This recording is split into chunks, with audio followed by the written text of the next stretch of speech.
नमस्कार दोस्तों, आज हम जानेंगे उस देवी की कथा जिनकी कृपा नागलोक पर सदैव बनी रहती है। यह कथा है मां मनसा देवी की।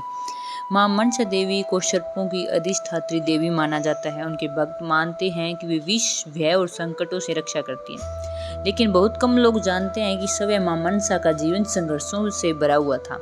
प्राचीन काल में जब देवताओं और दानवों ने समुद्र मंथन किया तब अनेक दिव्य वस्तु निकली। उसी समय संसार में विष की शक्ति और उसके प्रभाव को नियंत्रित करने के लिए एक दिव्य शक्ति प्रकट हुई। वह शक्ति आगे चलकर मां मनसा देवी के रूप में प्रसिद्ध हुई। बाल्यकाल से मां मनसा असाधारण थी। उन्हें नागों से विशेष प्रेम था और नाग भी उन्हें अपनी संरक्षिका मानते थे। समय के साथ उनकी ख्याति बढ़ने लगी, लेकिन हर कोई उनका सम्मान नहीं करता था। पृथ्वीलोक में एक बहुत बड़ा व्यापारी रहता था जिसका नाम था चांद सौदागर। वह अत्यंत धनवान था। उसके जहाज दूर दूर देशों तक व्यापार करते थे। उसके पास धन, वैभव और प्रतिष्ठा की कोई कमी नहीं थी, लेकिन उसके भीतर एक बड़ा अभिमान भी था। वह केवल भगवान शिव की पूजा करता था और किसी अन्य देवी देवता को मानने से इनकार कर देता था। जब लोगों ने उसे मां मनसा की पूजा करने को कहा तो उसने साफ मना कर दिया। उसका मानना था कि उसे किसी और देवी की आवश्यकता नहीं। समय बीतता गया।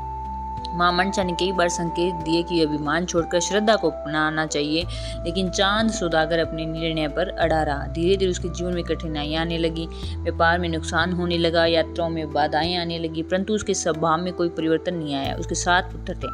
वह उनसे बहुत प्रेम करता था और अपने परिवार को संसार की सबसे बड़ी संपत्ति मानता था। समय आया जब उसके सबसे छोटे पुत्र लखिंदर का विवाह एक सुंदर और गुणवान कन्या बेहुला से हुआ। पूरा नगर उत्सव मना रहा था, चारों ओर खुशियां थी, लेकिन विवाह से पहले कुछ विद्वानों ने एक चेतावनी दी। उन्होंने कहा कि लखिंदर के जीवन पर एक बड़ा संकट मंडरा रहा है। चांद सौदागर ने अपने पुत्र की रक्षा के लिए विशेष प्रबंध करवाए। मजबूत दीवारें बनवाई गई, सुरक्षा के अनेक उपाय किए गए। उसे विश्वास था कि अब कोई खतरा उसके पुत्र तक नहीं पहुंच सकता। विवाह संपन्न हुआ। लखिंदर और बेहुला अपने नए जीवन की शुरुआत करने वाले थे, लेकिन नियति को कुछ और ही मंजूर था। कुछ समय बाद अचानक एक दुखद घटना घटी और लखिंदर का जीवन समाप्त हो गया। यह समाचार सुनते ही पूरा परिवार शोक में डूब गया। चांद सौदागर टूट गया, लेकिन सबसे अधिक दुख बेहुला को हुआ। उसने अपने पति से सच्चा प्रेम किया था। सभी लोगों ने उसे समझाया कि अब भाग्य को स्वीकार कर लेना चाहिए, लेकिन बेहुला ने हार मानने से इनकार कर दिया। उसने निश्चय किया कि वह अपने प्रेम की शक्ति को न्याय प्राप्त करेगी। उसने अपने पति की स्मृति को साथ लेकर एक कठिन यात्रा शुरू की। नदियों, जंगलों और अनजान रास्तों से गुजरते हुए वह आगे बढ़ती रही। कई बार उसे भूख लगी, कई बार उसे डर लगा, लेकिन उसने कभी अपने कदम नहीं रोके। उसका विश्वास अटूट था। लंबी यात्रा के बाद उसकी पुकार देवताओं तक पहुंची। उसकी निष्ठा और प्रेम देखकर सभी प्रभावित हुए। उसने कोई धन नहीं मांगा, कोई वैभव नहीं मांगा। उसने केवल अपने पति के जीवन की कामना की।